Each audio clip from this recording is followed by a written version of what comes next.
Assalamualaikum warahmatullahi wabarakatuh.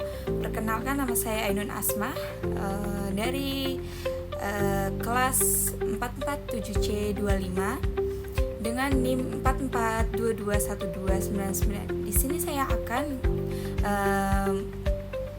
mengerjakan tugas akhir etika PR. Menghadapi fenomena etika PR akhir-akhir ini seperti isu banjir di Sumatera. Saya melihat fenomena banjir yang terjadi di Sumatera baru-baru ini sebagai isu sosial yang tidak hanya berkaitan dengan bencana alam, tetapi juga dengan bagaimana informasi dikelola dan disampaikan di media sosial. Media sosial menjadi sarana utama masyarakat untuk mengkritik dan menyebarkan informasi, mengekspresikan diri, sekaligus mengekspresikan empati terhadap yang terjadi akhir-akhir ini. Hal ini menunjukkan bahwa media sosial memiliki kekuatan besar dalam bentuk opini publik terhadap suatu peristiwa. Menurut saya, dari perspektif public relation, penanganan komunikasi krisis dalam kasus banjir ini masih perlu ditingkatkan. Pemerintah dan instansi terkait seharusnya lebih aktif dalam menyampaikan informasi yang akurat, cepat, dan transparan. Melalui media sosial, selain kita menyampaikan berita secara cepat, kita juga ingin tahu bagaimana perkembangan pemerintah dalam menghadapi situasi tersebut, terutama para korban yang berdampak banjir.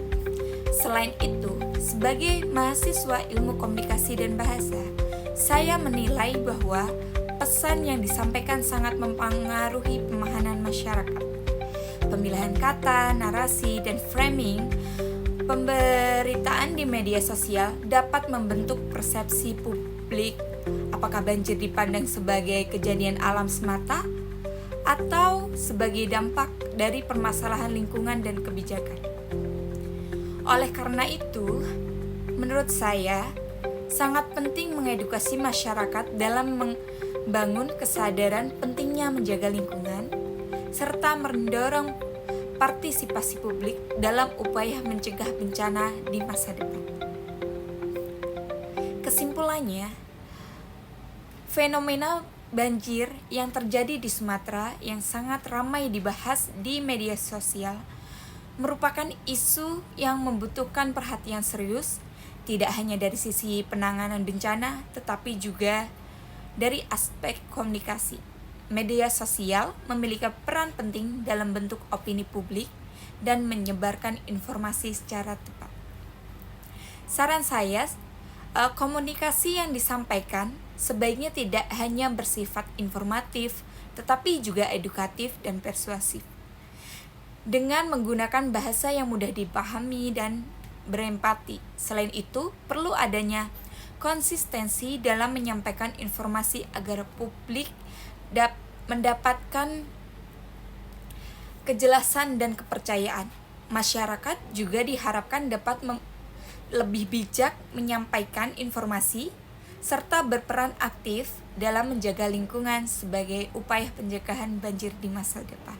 Terima kasih.